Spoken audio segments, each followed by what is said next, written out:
Either it happens tomorrow, or it happens a week from now, or it happens a month from now, or it happens 5 years from now. It will inevitably happen. Either this happens with death by 1,000 cuts, a war of attrition, or they increase the intensity and make themselves an undeniable force in the region. And the only way to do that is by forcing Russia and China's hand into defending Iran.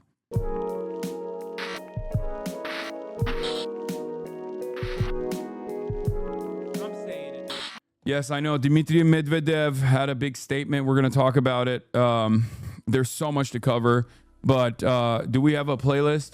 Does Tamasis have a playlist? Did he send it? I don't know. But basically, chat, folks, you already know what it is. You already know what's going on. The United States has officially entered the Iran conflict by bombing key nuclear sites, 3 of them in particular. This happened yesterday, and it was the most telegraphed bombing campaign of all time, and yet it still had the capacity to catch us by surprise somehow, because it was such a severe escalation that Israel has fantasized about, that American leadership has fantasized about for decades at this point. But it was obvious that it was going to happen. And they also sent in decoys to do like diversion techniques, diversion tactics. But ultimately, there were some people, myself included, that said that this was going to happen this weekend. Going after the analysis of like people who are well resourced or well sourced that still have motion. Seymour Hersh being the person that I'm, of course, talking about here. The legendary journalist Seymour Hersh was one of the few journalists that was even talking about America definitely striking Iran. The 2 weeks notion was obviously a smokescreen, as I talked about extensively, and it should not come as a surprise to you. When he said 2 weeks, what did we say here? I said over and over again, it's not going to be 2 weeks. It's going to be this weekend, because he's just saying 2 weeks, because everything he says is just a misdirection. Everything he says is a misdirection, and that it was inevitable that it was going to happen this weekend. And it did. Okay? Baba lütfen bağırmayın. An Iranian reporter films a plume of smoke near the Fordo underground nuclear site. He claims there's no sign of major damage to the facility. But last night, the US struck Iran's 3 uranium enrichment plants using missiles and huge bunker-buster bombs. This was their main and most challenging target, the Fordo nuclear site, built deep underneath a mountain near the holy city of Qom. Satellite images from today show signs of possible damage. President Trump's decision to attack is one of the most consequential of his political career. Thank you very much. He struck a triumphal Thank you for the tone. 50 gifted subs. Tonight I can report to the world that the strikes were a spectacular military success. By the way, remember what I said yesterday when we were talking about servile nations? Remember when I said the Gulf is bad, right? The Gulf leadership is bad. They're dogs to America, Turkey included. You know, all these NATO countries like Turkey, they speak a big game against Israel, but they still absolutely follow the American line, right? Tooth and nail. But then I said there are, however, a group of countries that consider themselves to be sovereign. They consider themselves to be a sovereign nation. And that group of countries is not sovereign whatsoever. They are servile. And that is the European Union. Okay? European countries on the European continent have demonstrated once again how little dignity and how little autonomy they truly have. Keir Starmer, Canada also came out as well. Only a couple weeks ago, they were talking extensively about how they wanted to decouple from America, at least on the optics front, against Israel, stating that what Israel was doing was untenable, unmanageable. When European leaders act as though they are a group of sovereign states, they are lying to their citizens. When they act as though they are bastions of liberal democracy, they are the upholders of liberal democracy, they are lying to their citizens. They are trying to keep up appearances, and that mask is slipping. They are all but vassals for Western empire and its interests, and that much is clear. Once again, I told you. And that is precisely the reason why you heard every single Western leader come out and go, Israel has a right to defend itself. Iran cannot have nukes, as though they're a part of the, Republican Party in the United States of America, as though they're Trump loyalists here. When America says jump, every other country says how high. Okay? Maybe they agree with the U.S. If they agree with the U.S., why were they at least trying to acknowledge and wash away the broad discontent that their countries' populations have towards America and Israel? Do you think that European capitals are ecstatic about American dominance? Do you think that people living in Europe are excited that their leaders literally go to the United States of America and have to bow down to a pathetic man, bow down to a man who's like a child, bow down to an idiot like Donald Trump, who doesn't even do the game of diplomacy in the way that at least like previous leaders have done to make it seem as though everyone has a say in this process? No, they don't like that. European leadership understands that there is tremendous discontent with this undying loyalty towards America. And also, more importantly than that, European leaders recognize that there is a tremendous amount of discontent towards Israel amongst the population. Okay? The populations in even European capitals now are frustrated. They're fired up. They're angry. They're resentful about the unlimited support that their leadership has offered to Israel, a foreign nation.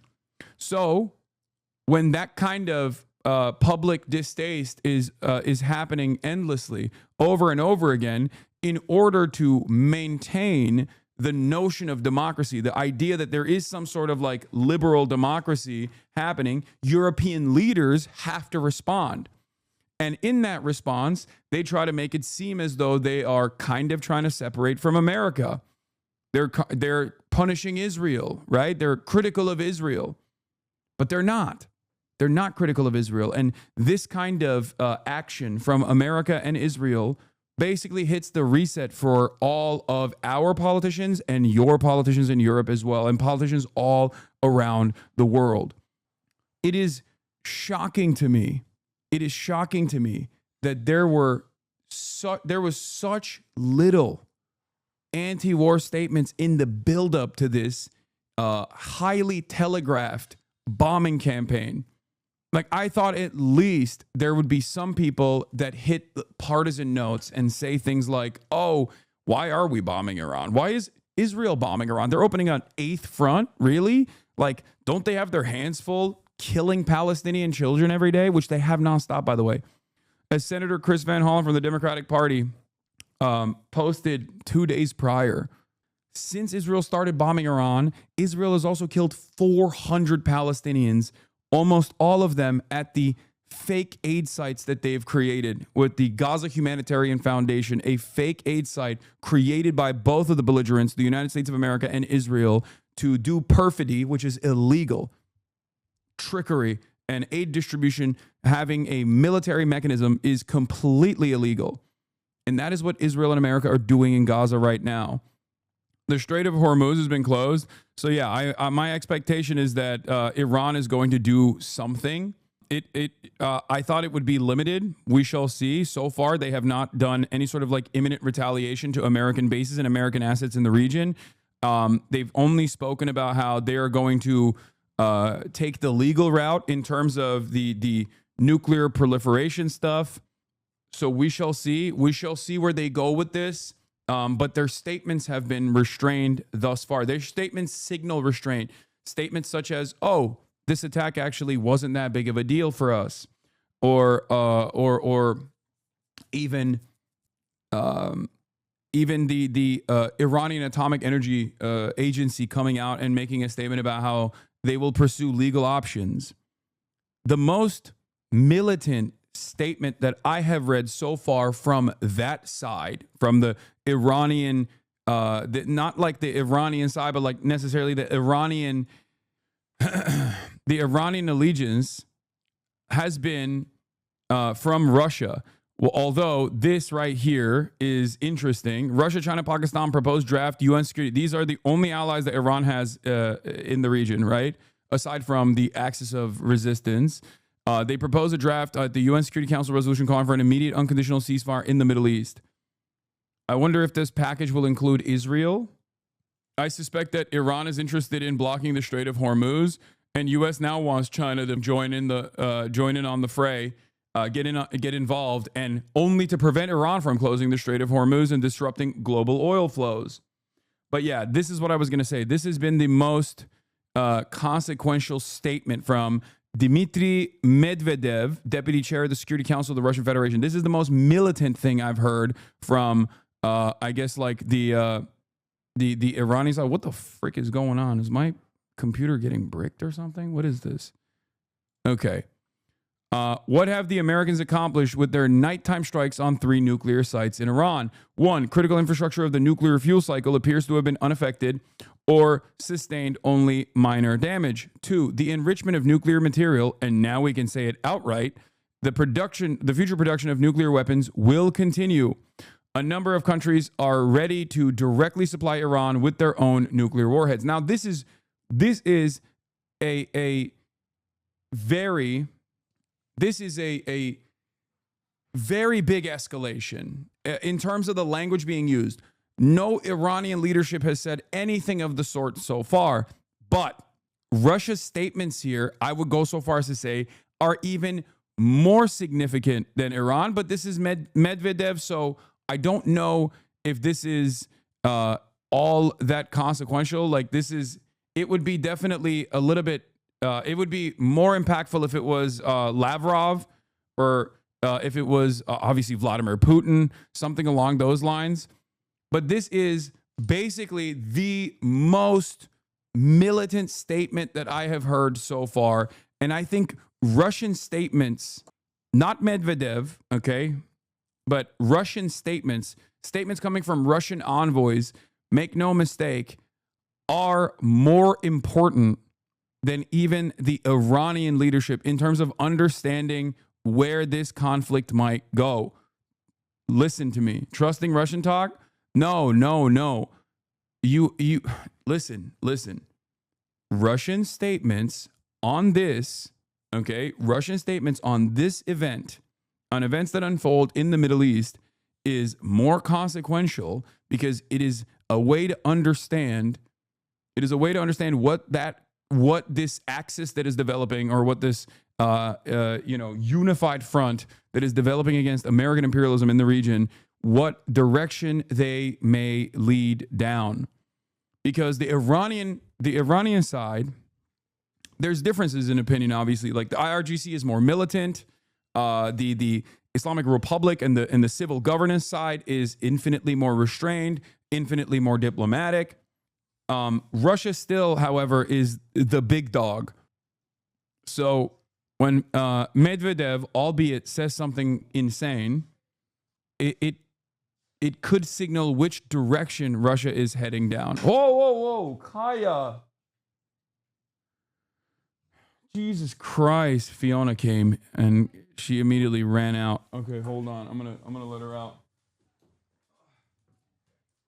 My brother and his fiance is here.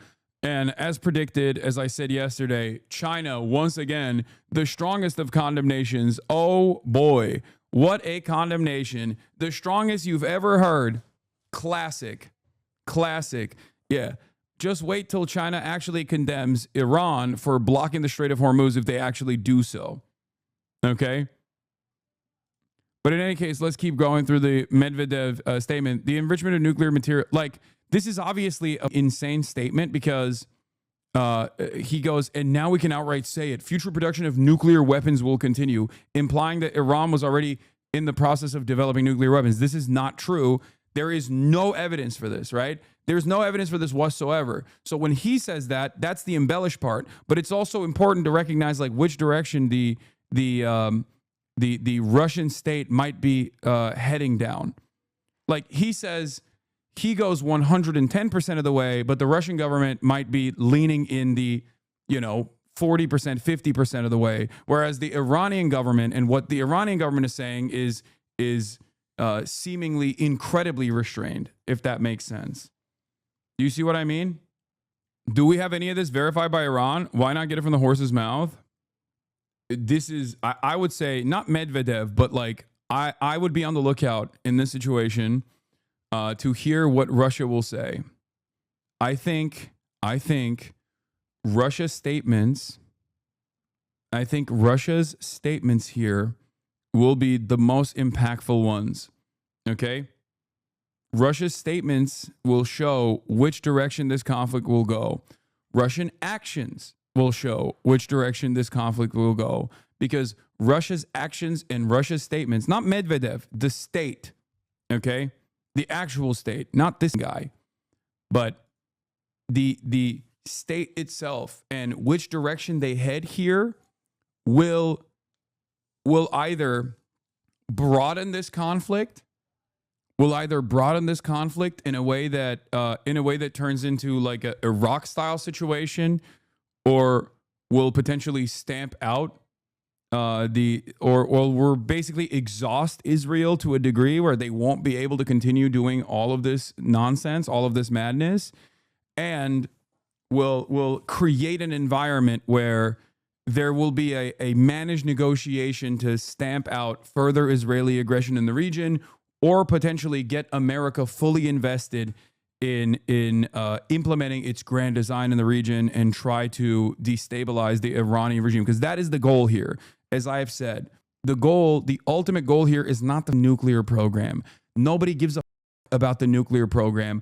Please stop talking about the nuclear program. If you want to understand what the actual goal here is, the goal has always been the same since Benjamin Netanyahu said Iran has nukes, or the capacity to build nukes, since like 84 or something, or whenever the Israeli state started claiming that Iran had nukes. Okay? The goal has always been regime change. The nukes are the casus belli. Okay? I think it was 1992 when Benjamin Netanyahu first said it. But I'm saying that like they have entertained regime change for since the revolution started. I told you, Iran's foreign minister says he will, this was last night, actually, I think. Yeah. Iran's foreign minister says he will head to Moscow today and will meet Putin. So this is probably taking place right now. Do I personally think Iran should have nukes? If Iran had nukes, none of this would be happening, and the region would be an infinitely more stable region.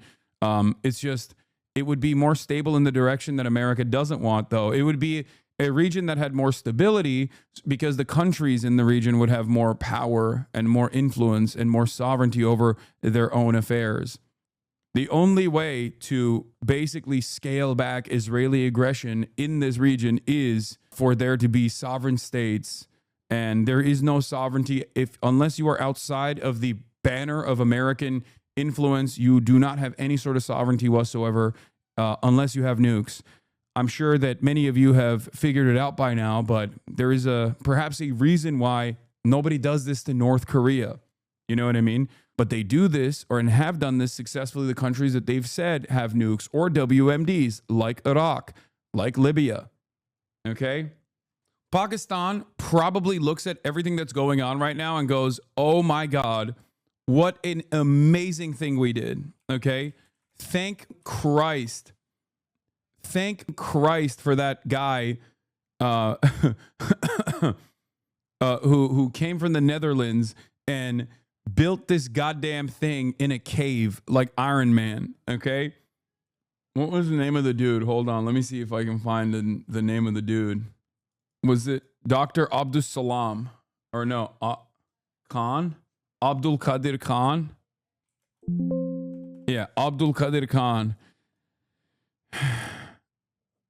A metallurgist working on centrifuge enrichment for Urenco joined the program at the behest of the Bhutto administration by the end of 1974. How would nukes be a deterrent, though? It's not like they'll use them, no. Yes, the whole point of having nukes is to never use them.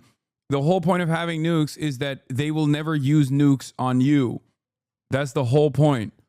Because here's the reality. If you have nukes, then other countries that have nukes will nuke you if you use your nukes. And therefore, when you get the nukes, you're not supposed to use the nukes.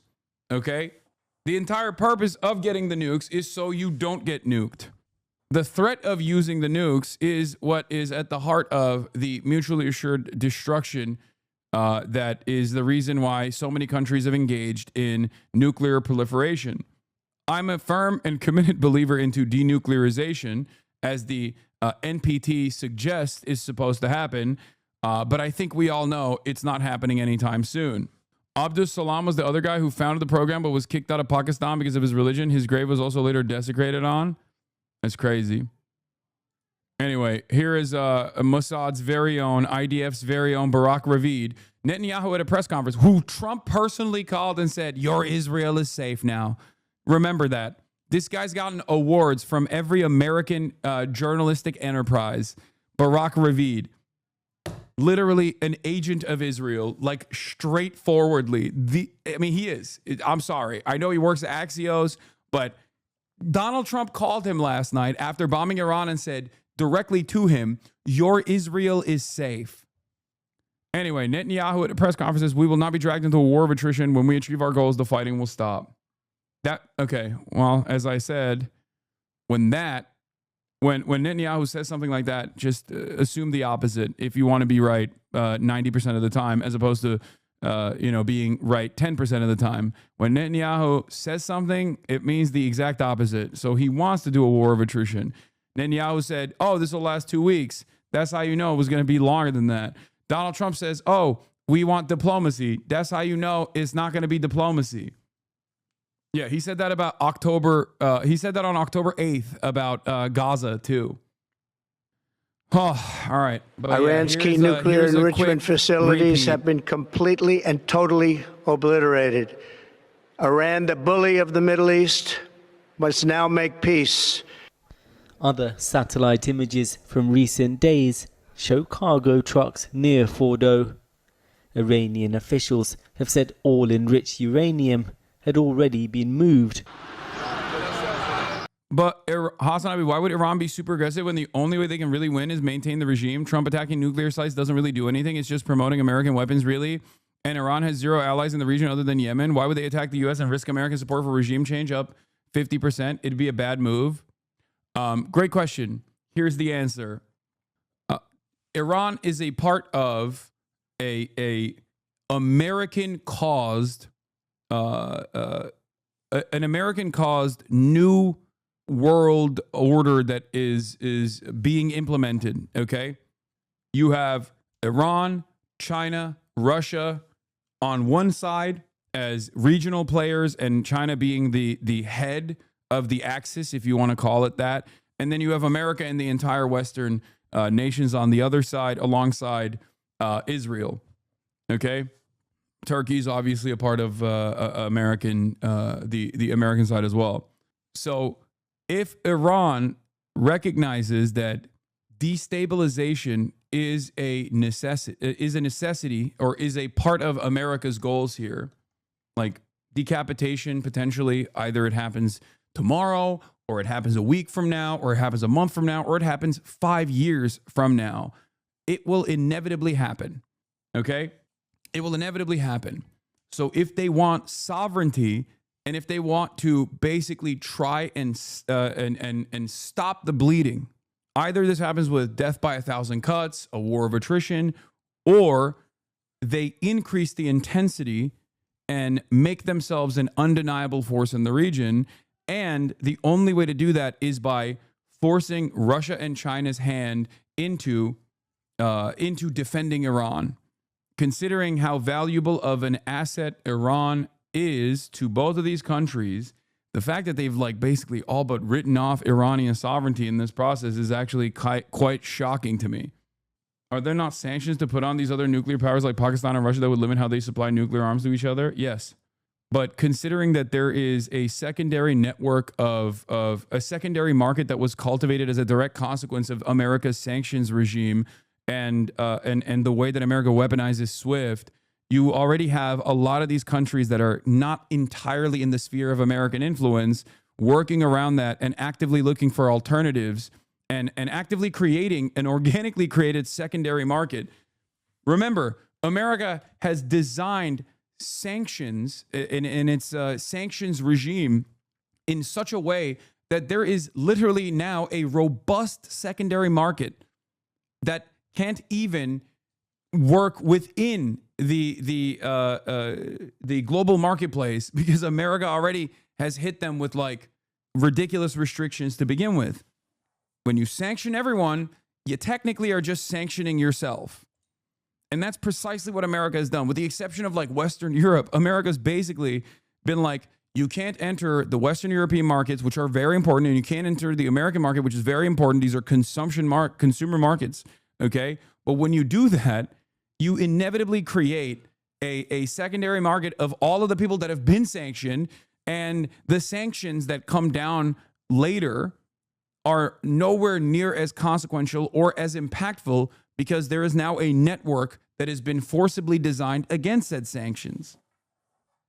Anyway, what I was trying to say, though, what I was talking about with respect to Iran here is that obviously, if Iran continues to show restraint, I think America will, if they stamp it out right now, even if they do quote unquote fake diplomacy in the interim, in the short term, they will inevitably do destabilization and regime change in the long term. And I think the Iranian government has to recognize that. So the actions that they take from this point on will be for their sovereignty. It won't just be for the regime's continuation, which is definitely the truth. That is definitely a significant factor in their calculation, but it's also for Iranian sovereignty in general. The regime has reacted angrily. Trump had previously suggested he would wait 2 weeks to see if diplomatic efforts could reach a resolution. The door for diplomacy should be always keep open, but this is not the case right now. My country has been under attack, under aggression, and we have to respond.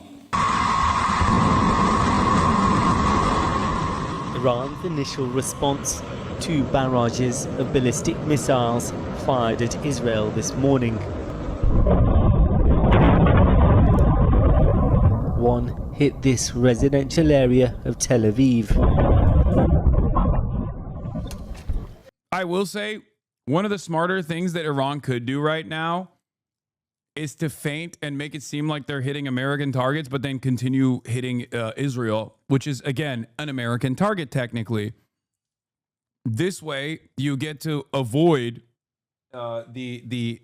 you basically get to avoid creating a permission structure for further battles with Iran, because then you're like, well, we're hitting Israel, like we're not hitting America, we're just hitting Israel. What do you mean? And then it makes it a little bit more difficult for Trump and everybody else to fucking turn around and be like, no, we're going to the war. We're going to the war to defend Israel. However, make no mistake, America clearly does not need that permission. It does not need permission from its public. It does not need the majority opinion to be on board with going to war with Iran. That much was demonstrated last night. A nursing home for the elderly and an apartment block were banned. This, I suspect, if Iran is invested in its own sovereignty, this, I suspect, has actually created a permission structure for Iran to develop nukes, to actually work on a nuclear proliferation. If they don't do that at this point, they are insane, for the record. If they still think that there is a peaceful solution, that there is any sort of diplomatic solution with the West, they are delusional. Badly damaged, with dozens of people injured. Israel has reimposed its highest state of alert as Iran weighs up its next move. There's been a significant amount of damage here and in other sites across Israel this morning, but everyone's bracing for further Iranian strikes. Gura and his family have had to leave their home, but he's hoping Trump's actions could end the conflict. You worried that things could get even worse now, or? I don't know. I don't think so. I think it's going to a closing point more than an opening one, but we'll see. Israel's Air Force said today it had destroyed more Iranian missile launchers as well as Iranian fighter jets. Israel's attacks have severely weakened Iran's military capabilities. But Iran could still choose to launch strikes on US bases in the region or close the strategic Straits of Hormuz. Doing so would incur major retaliation. There will be either peace or there will be tragedy for Iran far greater than we have witnessed over the last 8 days. Remember, there are many targets left. These were the tense moments in the White House Situation Room last night. What happens next in this conflict is now in Iran's hands. Well, the Trump administration has been making it clear in its messaging that its aim in Iran is not regime change, that it wants to enter into negotiations. Iran's regime faces a difficult dilemma. It's already deeply unpopular at home. It's invested billions into this nuclear program and will feel compelled, I think, to respond militarily in some way. But further direct confrontation with the US could lead to the regime's downfall. Adding to the pressure, Israel's attacks on Iran still appear to be continuing. Thank you, Sikander. Well, let's get the latest on the US reaction now from our Washington correspondent, Siobhan Kennedy. Siobhan. Well, Kieran, it was only Thursday, remember, that the president said he'd give himself another 2 weeks to decide whether or not to attack Iran. And yet here we are 2 days later, and American bombers have already completed their mission, a mission which, by the way, he announced in a social media post yesterday. Yeah, that photo was so whack because that was them trying to aura farm. Like, they wanted to do the iconic Barack Obama Situation Room post, like 100%. I mean, they take photos like that all the time. But I know Trump is such a catty bitch with a penchant for drama and an eye for like theater and art like that. He cares about the aesthetics of things like that, which is precisely why they took these photos, right? They took these fucking photos in the Situation Room, and it, I think, had the opposite intention. He wanted to have like an iconic Obama style aura farming Situation Room photo.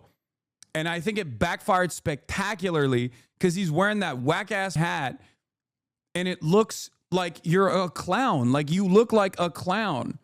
Even on the optics front, you're failing to farm aura. You look like Ronald McDonald, man. Take the goddamn hat off. What is this? You look ridiculous. That's the silly side of this, but, you know, it's something that he cares about. So, Of the Joint Chiefs of Staff, General Dan Kane, and they gave some very interesting details of how the mission played out yesterday, including the fact that the Pentagon used what they're calling decoy planes to try and confuse Iran. Viewers may not be aware, they may be, that yesterday there were reports of planes heading across the Pacific. But the Pentagon said that they were designed to confuse Iran, but really B-2 jets then went east, apparently undetected. The mission was dubbed Operation Midnight Hammer. It was the first use ever of these massive bunker buster bombs in conflict. We know that 7 B-2 bombers carried out the strikes and that they were protected by fighter jets that went ahead of them. They dropped a total of 14 of these bunker buster bombs in all, while more than 24 Tomahawk missiles were fired from a US submarine. The Defense Secretary, like everyone else, has insisted this is not about regime down to the name, the Midnight Hammer change, that this was a precision strike that was never intended to be open-ended. Let's hear from him now. every American involved in this operation performed. Oh my God. This was the other side of like clown world. Pete Hegseth was like, wasn't I a good, brave boy? He came out and was like, hey, I didn't leak anything this time. I could not believe it. When I saw that tweet of Pete Hegseth being like, see, I guess I don't leak everything. You guys called me Leak Hegseth. Turns out this time I didn't leak anything. It's like, and there are people who are glazing him as the Secretary of Defense for doing basic OPSEC that would make the lowest level security clearance engineer fired from any position. You couldn't be the janitor at a Lockheed Martin facility if you were operating like Pete Hegseth is, and he thinks this is an impressive feat. What an incredible, yeah, look, no leaks. 33,000 likes on this no leaks post. Like, what is going, like, Republicans are so stupid. They are so dumb. It feels like later down the line, we're going to be like, well, he's a big boy. He didn't piss his pants. A lot of you were making fun of the administration for doing poopies in their pants, but now they have diapers. Think about that. Think about how impressive that is, that now they're doing poopies and peepees, but in their diapers. They're big boys, and maybe one day they can get potty trained. What the No leaks. How much further can we go? What is the bottom? I want to know what the bottom is, because the very fact that people are celebrating big boy Secretary of Defense Leak Hegseth for not leaking this mission means that there is still more room. There is still a further depth that we have not reached. We have not reached. The bar is incredibly low, but it can go lower, baby. I want to know. I want Republicans talking about how Trump is so amazing. He was able to deliver a speech. He was able to use words. I want to see them talk about how brave and beautiful our president is because he's not pooping in his pants. Flawlessly. And I want to give recognition to our allies in Israel as well. This is a plan that took months and weeks of positioning and preparation so that we could be ready when the President of the United States called. It took a great deal of precision. It involved misdirection and the highest of operational security. Well, they're all very confident about the strikes, but this is, of course, a massive gamble for President Trump, a gamble that's already caused a big divide inside the Republican Party between those who are going along with the president and believe the strikes were the right thing to do, and those more hardline MAGA Republicans who did not want to see the US involved in another war in the Middle East. And yet here we are today. Thank you, Siobhan. Well, the UN chief has warned of a direct threat to international security, while here Sir Keir Starmer has called for a return to diplomacy instead of... See, they're doing it already. Thoughts on it beats Joe Biden's speeches in his diapers? You're doing it. Oh my God, you're doing it. Oh my God, you are literally doing the thing. Oh my God, you're doing it. I said, how much lower can we go? And instantly, there's a hog in the chat. There's a hog in the chat that starts squealing. Oh, excuse me. Brandon pooped in his diapers. I know, dumbass. Was I on board with that? No. So why are you on board with your president doing that? Amazing. Amazing. He's like, well, Biden was doing pee-pee and poo-poo in his diapers. Awesome. Any dangerous escalation. A succession of US officials have insisted they do not seek war with Iran, but what is likely to happen next? Here's Harry Fawcett. Last night, on President Trump's orders, U.S. Central Command conducted a precision strike At the Pentagon today, the US Defense Secretary hailed what he called an incredible and overwhelming success. The reverberations focusing minds of America's adversaries and allies alike. Well, we've long had concerns about the Iranian nuclear program and been very clear that Iran cannot have a nuclear weapon. Did you hear that Iranian officials were in talks with Trump to go forward with these attacks to keep Israel at bay? What? Iranian officials were in talks with Trump to go forward with these attacks to keep Israel at bay. I think that's copium coming from Trump world to make it seem like this was pre-established. What do you mean to keep Israel at bay? If America wants to keep Israel at bay, it takes a phone call. There is no world where like America has to also involve themselves directly in this. America is already involved in this because Israel is involved in this. The notion that like this was pre-established is a misunderstanding of a position that the Iranian government revealed, which was that America gave Iran information ahead of time, like I think a couple hours prior, that they were going to bomb these places. That's like, I don't know the veracity of that. I saw that flying around, and I think people probably misunderstood that.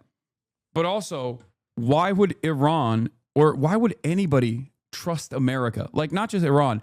Why would anybody trust America or Israel? When have they been honest? In the past 2 weeks, there has only been dishonesty. Okay? They are the ones, they're the ones who were like, excuse me, we're doing diplomacy, denuclearization right now. Just kidding. Get Israel blew you up, and we totally wanted that. Yeah, that was great. That was great diplomacy. Also, 2 weeks. We still need to do diplomacy. Just kidding. We're blowing your nuclear facilities up ourselves. Great diplomacy once again. Oh, deception and war, no way. Yeah, that's also, oh my God. Diapers are meant to be pooped in, though. Deception and war. There is no war, dumbass. The whole point of negotiations is so that there isn't a war. That's my point. You can't use my point and be like, deception and war? No way. Yeah, there's a term for that. Are we in war? Is this a war? I mean, I think it is. I agree. But that's not what they're signaling. That's not what they've been saying. That's the whole point. The entire purpose of negotiations is to avoid a war. Saying that there is a negotiations process taking place to create a protective cover for first strike attacks from your violent attack dog in the region is not actually deception. It's just called lying. It's called being a piece of shit. It's called wanting to do war and lying to your own population, lying to the Western world, and lying to the other side so that you can strike them.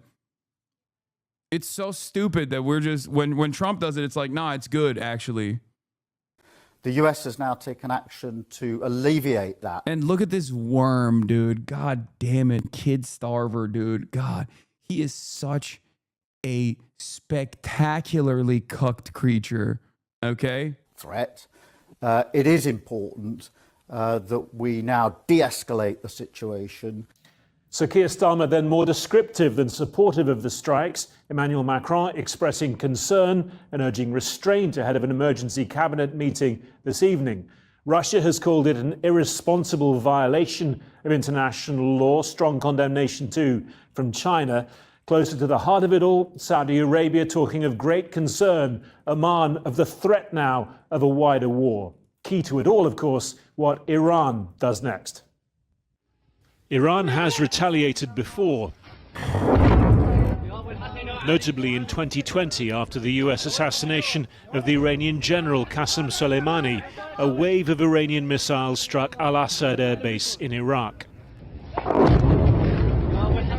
More than 100 US military personnel suffered traumatic brain injuries from the blasts. But Al-Assad is one of many US military locations in the region which come within range of Iran's ballistic missiles. For months, the US has been hardening its anti-missile defense capabilities to protect them. Iran could utilize proxies such as Kataib Hezbollah in Iraq.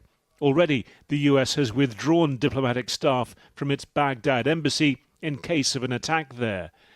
Iran's Houthi allies could also reactivate their campaign against shipping at the entrance to the Red Sea, as they'd threatened to do if the US attacked Iran. More consequential to the global economy, Iran's own potential to shut down traffic through the Strait of Hormuz or strike oil industry infrastructure in neighboring Gulf states. But after more than a week of Israeli strikes, Iran's capabilities have been constrained. Israel says it's destroyed half of Iran's missile launchers, and Iran has already fired hundreds of missiles, depleting its arsenal. Iran's regime may want to calibrate its response carefully, aware of the risk of further escalation to the prospects of its own survival. Its senior figures targeted, its regional strategy of proxies and power projection in tatters. But what of its longer-term response to these strikes on its nuclear sites? The foreign minister today questioning the value of remaining in the Nuclear Non-Proliferation Treaty. A clear option remains now, an entirely clandestine effort to obtain a nuclear weapon. Well, here the Prime Minister is chairing a meeting of the government's emergency Cobra group. Earlier, I spoke to Cabinet Minister Jonathan Reynolds and I asked him, was President Trump right to bomb Iran? We support the prevention of the Iranian... No way. No way. You mean to tell me every single Western leader is coming out with statements of support for bombing Iran? What? Which, by the way, and this is, I guess, important for those who still care about these things, is a violation of numerous treaties and also a war crime. Okay? Make no mistake, you cannot just go and bomb nuclear sites and nuclear facilities. You can't do that amidst a negotiation process. You can't do that at all in general. It's up when Russia does it. It's up when America does it. Except the difference is when America does it, everyone goes, oh no, it was so sick. Yeah, look. We play jihadi rules, which there are no rules. Dude, if you knew anything at all, if you understood how things have unfolded so far, you would recognize that, first of all, the jihadi rules is really funny, but the people that you consider the jihadis, okay, have been infinitely more diplomatic and infinitely more restrained than both Israel and the United States of America. Okay? I hope they draft you, by the way. I hope you get drafted, straight up. Have fun. Have fun with those jihadi Shahed drones flying overhead. You will never get health care. You will never get a college education. You will never be able to own a home.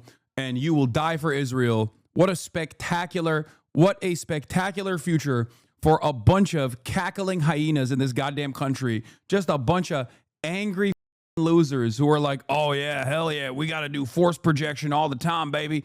All around the world. Hell yeah.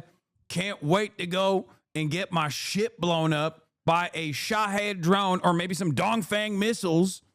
All I wanted was a college degree so I could maybe purchase a home one day after getting a communications degree from college paid for by the goddamn government. You know, something that is provided to citizens all around the world unconditionally by governments that are infinitely more interested and invested in improving their labor force and making them more productive. Awesome. Regime having a nuclear weapon. We'd obviously proposed, as other European countries had, a peaceful diplomatic means in order to try and get to that objective. That was opposed not least by the Iranians themselves, and this has been the consequences of it. A few hours ago, in the early hours of this morning, the British government was opposed to the US bombing Iran. President Trump went and did it. Do you think that was the right thing to do? Because a few hours ago you thought it wasn't. Look, we wanted a diplomatic, peaceful means, but I can't possibly tell you anything other than Iran must... We wanted diplomatic, peaceful means? Brother, America has openly stated that diplomacy was just a cover to do this. What do you mean we wanted diplomatic, peaceful? Like, at least condemn the goddamn American state. What is this? We need to bomb Iran, but legally take... Like... Every single politician basically still serves the exact same role which is to normalize the belligerent and insane, violent nature of America and Israel. Okay? They all act as though they care about diplomacy. They all act as though they care about negotiations. They think you're stupid. They think you're too stupid. And there are some who are. Okay? There are definitely a lot of people who are stupid. But you should know that negotiations were taking place when America's interest in these negotiations were to simply use it as a cover for an Israel first strike and then a subsequent American first strike on Iranian nuclear facilities. Okay? Recognize this, please. And I hope many of you in here recognize this reality, but every single outlet, whether they are liberal, every single politician, whether they are leftist, liberal, wherever they are in the world, are currently unified on this. There are very few places that will tell you exactly what is going on. Every single outlet has been fantasizing about this opportunity for decades now. And once it has unfolded, once it finally happened and Trump was responsible for it, everyone is saying, oh, well, we wanted diplomacy, but I guess, Iran just made it impossible. It's like, no, America had no interest in diplomacy. America had no interest in diplomacy. It is ridiculous. Not have a nuclear weapon. So is it the UK intelligence assessment that Iran was weeks away from having a nuclear weapon? I cannot give you a timeline. Iran didn't submit to Trump, and now Khomeini is hiding in a cave. Khomeini is dead. Khomeini is dead. He's been dead for quite a while, actually. To the extent that this is the extent of your knowledge on what's going on. On that, but it is absolutely our view that Iran was developing a nuclear weapon. I don't think anyone has the view. President Trump said weeks away. That, we understand, is the premise for dropping these bombs. So it's quite important to know whether the UK government thinks Iran was weeks away or not from having. I do not have information that relates to what the president has said. Did Sir Keir Starmer, to your knowledge, offer any kind of support to President Trump in this action? No request from the Americans for UK military involvement or the use of UK military assets was a part of this, and our position has been to try and achieve these ends by peaceful diplomatic means. You've talked about the threat of Iranian-backed terror groups to people here in the UK. That's probably the thing that's most on the minds of our audience today. Is that threat greater today because of this action? No. I mean, the threat is so enduring, so persistent, so consistent. It is that threat that would shape our response to the possibility of the Iranian. Yeah, dude, the Iranian threat is so persistent to England. What are you saying? Like, what do you mean? What are you saying? Do you hear yourself? No, these countries are infinitely more threatened by Israel than Iran. What the are we talking about? They are under threat. They have no sovereignty because America has designed the world in a way where these are just servile states. That's all they got. The notion that Iran presents a significant threat to England is so psychotic. Your sovereignty was not taken away from you by Iran. That was America. Okay? Your interest in maneuvering in these conflicts in a way that actually steps away from the United States was not taken away from you, or steps away from Israel's opinions, was not taken away from you by Iran. It was taken away from you by Israel and all of the pro-Israeli groups that have taken root in every facet of British politics, just as they have taken root in every facet of American politics. The notion that America is not aligned with Israel and that Israel is basically an extension or the tip of the spear of American empire, that's true. This is real. But Israel also, because of its valuable position as a forward operating base for America, has been able to slowly but surely take the advisory role in a more meaningful capacity, where all of the naysayers that go, hold on, maybe we shouldn't do this, get immediately squashed. We saw it happen. One of the dudes, one of the what was it? It was a corporal that like was talking about how Israel is an ally that demands far too much from America and is dead set on implementing the greater Israeli project, the greater Israel project, and like exterminating Palestinians. Boom! Immediately, JNS writes an article about his posts, and he's gone. He's gone the next day. That is way more consequential than a normal ally or a simple vassal state. England can't do that. Okay, England cannot do that. France, laughably, cannot do that. Germany. Not corporal, colonel, sorry. I said corporal, colonel. There is no other country that has this level of prominence and control in a simple advisory role. And it's insane because Israel would not exist without unlimited support from the West. Regime obtaining a nuclear weapon, knowing how they behave without one, and countenancing what it would be like if they did have one. Do you think that the US bombing Iran had to be legal under international law? Do you think that's an important principle? It's important that all countries obey by international law. I imagine the calculation in this case would have been one based on self-defence and the calculus of interests around that. Our particular interest would be in the legality of any British action, which in this case has not been something we've been involved with. Yeah, like, look. Breaking, the U.S. officially removes Colonel Nathan McCormick from his position at the Joint Chief of Staff for post calling Israel a death cult and saying America is acting as Israel's proxy. He was right. He is right. He is quite literally right. The power is still very much in the hands of the American state. America controls Israel, okay? But this doesn't mean that Israel and pro-Israeli elements within American governance have not gone into this with a insane calculation that goes along with Israel's own personal ambitions in the region.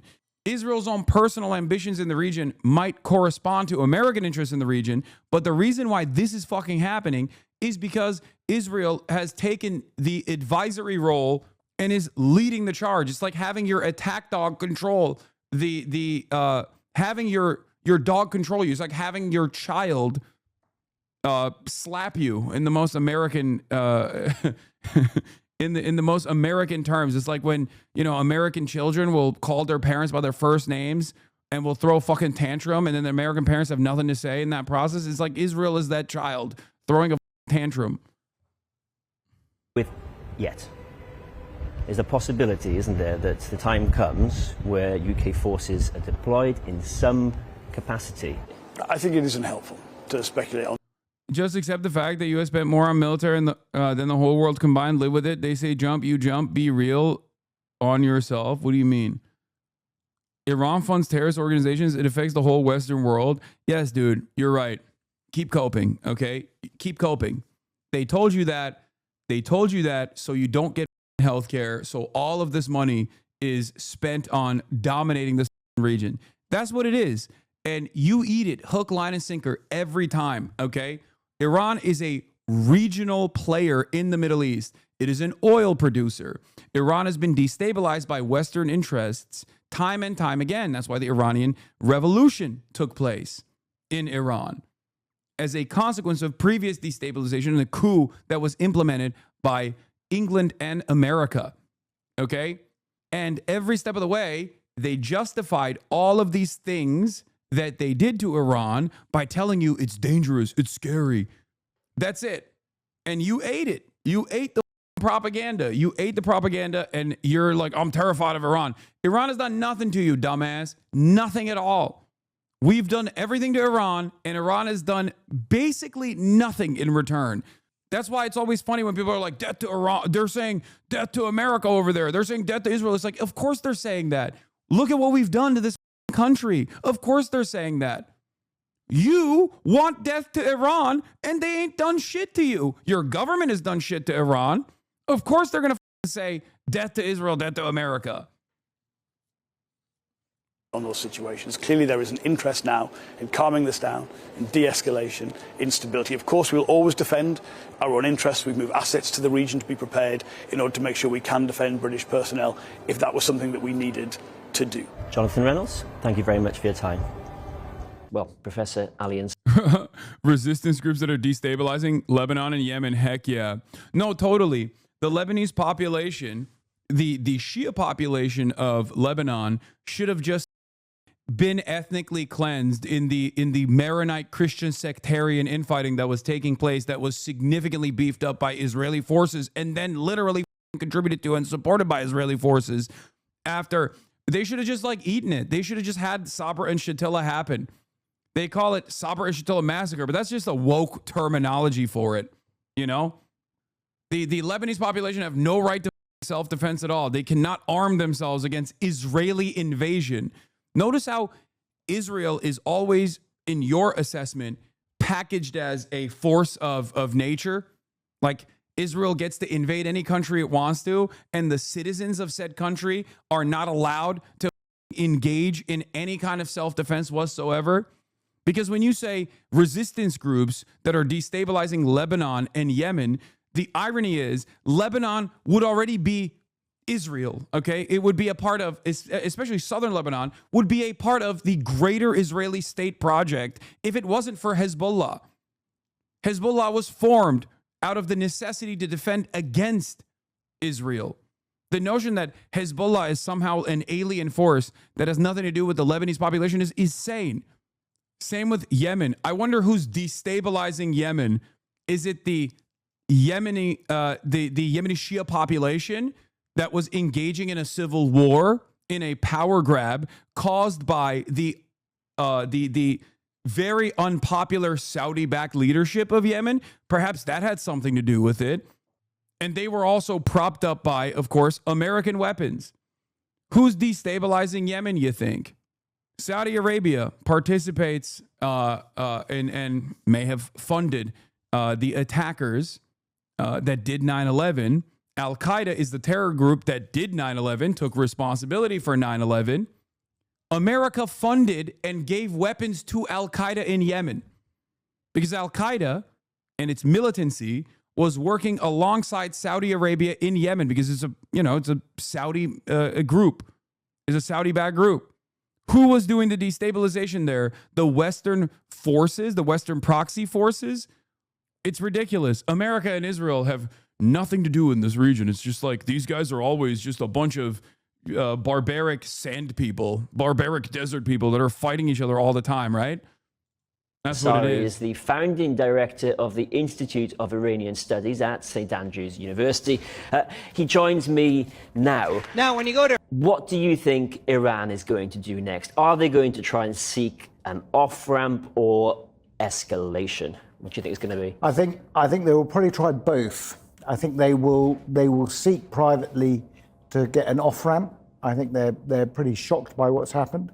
I think at the same time they will probably, in public at least, indicate all sorts of things that they will do, including, as we've heard, about the Straits of Hormuz, and then also possibly attacks on American bases. You think they will actually try and target American troops? I think they will be considering that. I think they're going to be highly reluctant to draw the Americans further in. I mean, there are no good options for them. Let's be honest. And in terms of the Strait of Hormuz, just explain the significance of that for us, because that could end up with everyone paying a lot more for oil, right? I think it could be. I mean, I think it's a difficult option for them because obviously it's sort of cutting off their nose to spite their own face in this respect. A lot of their own oil exports go through the Straits of Hormuz, and of course it could be reopened in fairly short order. So it's a threat, and I think at the moment that's where we're at. I mean, the supreme leader of Iran is going to have a lot on his mind, isn't he, tonight? Because Donald Trump has effectively threatened to kill him.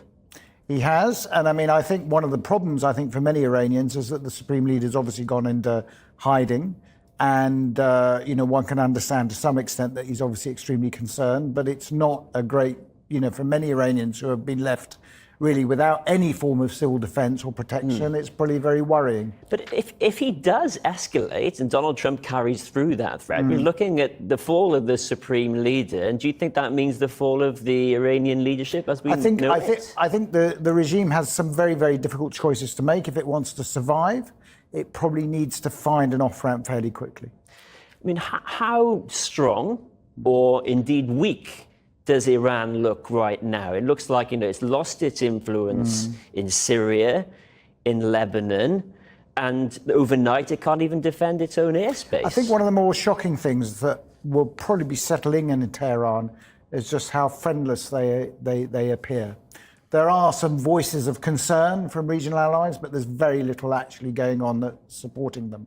They have really lost, I think, in the last 2 decades, they lost a lot of regionals. You said Khamenei is dead. Do you mean this literally? What are you saying? No, that one chatter said Khomeini, thinking that Ayatollah Khomeini, not Khamenei. God damn, dude. Shut up for an hour. You keep spamming the same shit over and over again. Ayatollah Khomeini has been dead for a while. Khamenei, the current Ayatollah, is not. That dumb chatter who was trying to justify America's bombing in Iran couldn't even say the correct name of the current Ayatollah. My point was that that person is stupid. That person is demonstrating the stupidity of the average American who doesn't know where Iran is, who doesn't know who the Iranian leadership is, doesn't understand anything about Iran, but is simply trying to defend these unjustifiable actions. Well, the foreign minister of Iran is off to see President Putin. What's going to come of that? He is, but President Putin has proved a very reluctant ally, I have to say. I mean, he's basically said, I think at one stage, that the Iranians have never asked for our help, so we're not really, I think they can handle it on their own. Putin, obviously, at the moment, has got his own preoccupations. I think the Iranians may look to China, but at the moment, there doesn't seem to be any sort of substantive help coming their way. What's your sense of how durable, then, the supreme leader is, and indeed the whole of the Iranian... By the way, the International Atomic Energy Agency chief Rafael Grossi says Iran's account of its 400 kilogram stockpile of uranium enriched to 60%. And you know what's really funny about this? This right here shows that the International Atomic Energy Agency, that is supposed to be a completely independent agency, okay, is directly, and I will say this, they're not, like, until recently, they haven't been this aggressively Western slanted, in spite of the fact that 70% of all of their funding, 70% of all of their funding is directly about monitoring Iran, okay? This is proof that they are not invested in anything but working in service of U.S. interests, U.S. and Israeli interests, especially considering that right now the International Atomic Energy Agency's primary focus should be the fact that America bombed nuclear facilities, okay? America bombed nuclear facilities. You are the International Atomic Energy Agency. Your primary focus should be what took place yesterday. Israel has been bombing Iranian nuclear facilities for the past week. America just bombed Iranian nuclear facilities with bunker busters. What are you doing? How can anyone see this group as anything but an arm of Western imperialism at this point? Where is the interest in presenting the dangers that America has created for potential contamination, potential radiation? Well, like, what are we talking about? Isn't that your job? Iran allegedly gathered a lot of info that showed collaboration between the International Atomic Energy Agency and Israel. I mean, the other side of this, of course, is the fact that Israel has nuclear weapons. Israel has nuclear weapons. Israel is not even a party to NPT, and they have nukes. And we know they have nukes. Here's the fucking danger: Iran with a nuclear bomb. Iran with a nuclear bomb is only a danger to you if you have ambitions of regime change in Iran, and if you have ambitions of turning Iran into a failed state. Are you John Bolton? Are you an American general that has tremendous appetite for death and destruction in Iran? Because yes, it is a danger if Iran has sovereignty. If Iran has sovereignty, then it is a real danger. It's a danger to your interests in the region. But if you're just like a regular person, if you're a regular ass dude, the notion of like Iran having nuclear weapons presents a significant danger because they're going to use it is insane. Iran is infinitely more restrained than Israel. Iran has been infinitely more restrained than Israel. Okay? Israel has nukes. There's also only one psychotic country on the planet that has ever used not one but two nukes on a civilian population that it was directly in war with, and that is the United States of America. Other countries that are supposed to be incredibly scary have never actually escalated to nuclear warfare, and this even includes Russia, modern Russia. This certainly includes the USSR as well. To go in your direction, North Korea is showing restraint for now with it. Yes! No, that's my point. I was about to say, yes, the Democratic People's Republic of Korea, North Korea, has nukes. The entire point of having nukes at this stage is to have sovereignty if you are outside. Why do you hate the U.S. so much? Le Mafia. Oh, my God. Look at what is taking place right now. America does not give a about you. How do you not understand that? My beef is not with the American people. My beef is with the American government that very clearly does not give a shit about you. Every single dollar spent on bombing Iran is a dollar that could have been spent on making sure that your children get educated, making sure that your roads are paved, making sure that you have better broadband, making sure that you have health care. But a lot of you guys eat that propaganda so hard where you're like, those guys are scary, so we have to bomb them into oblivion. And actually, it's fine. We have to bomb them into oblivion for a foreign nation's interest, Israel's interest in the region, and Israel's greater ambition in the region. And that's cool for me. That's fine by me because it's real scary. I've been told that these guys are really scary. This is literally people. The American government isn't even making an attempt at pushing 2004 style propaganda. And Americans are just doing that to themselves. How crazy. How insane. The Iranian foreign minister gave an entire speech. A very important primary document. Iran's foreign minister gives first press briefing after the U.S. attack, stresses how this was a blow not just to Iran, but the UN system and the NPT. He says, humanity has come too far as a species to allow a lawless bully to take us back to the law of the jungle, except we are living in the law of the jungle. And this guy thinks that Western countries have a conscience. You can only appeal to the logic and sensibilities of groupings of nation states that have a conscience. America does not have one, okay? It is the law of the jungle. These guys are almost delusional in the way that they operate, thinking that America and Israel are going to be pressured by Western nations. It is very obvious that Western nations are only operating with one singular purpose: death and destruction in the region. They do not care how many people die in the process. They don't even care if their people die. They don't care if your friends, your neighbors, your family members are over there and are a part of the 40,000 troops that are positioned all around Iran. If they get killed in the process, so be it. Because ultimately, American GDP will go up. You won't see any of the benefits of that, by the way. That even the bounty of empire will not actually turn around. Even the bounty of empire will not turn around and benefit your wallets in the process, by the way. But it's all good. Line goes up.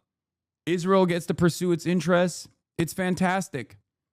It's totally, totally great. It's great for everybody, except it's not great for you at all. But you have been deluded into thinking that, you know, there is a scary enemy out there and we just have to destroy them. And we can't let them live normal lives, have their citizens go through the regular process of civil struggle so they can like modernize, have more civil liberties in the process. We just have to constantly never offer these populations a moment of respite to lick their wounds and to develop their societies. They have to constantly be fearful of American incursion. They have to constantly be fearful of American bombing campaigns.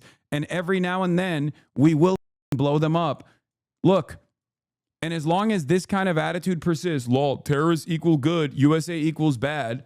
As long as this kind of attitude persists amongst the American population, the broader American population, America will continue getting away with it. They'll keep stealing your lunch money. You'll keep going back to your shit-ass job with the hopes that one day maybe you'll be able to own a home, and you'll never own a home, and you'll just get further and further resentful and more angry, and then politicians will redirect that anger, as Donald Trump did, appropriately to different targets that are vulnerable and marginalized, and you'll think maybe if we deport the Guatemalan guy that's like picking my avocados, then this country will finally be better. I'll be able to own a home. You won't.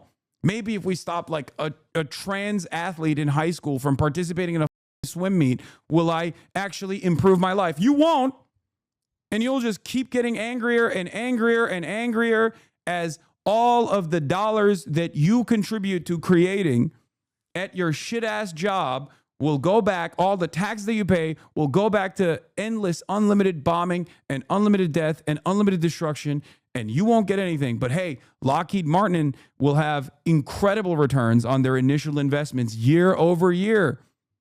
Raytheon, Boeing, Halliburton.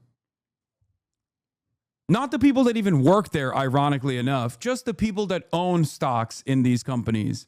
You won't be that person, but it won't matter. You'll just delude yourself into thinking that your life is better year over year. Hasan Reactions, one of the best ones in the React channel.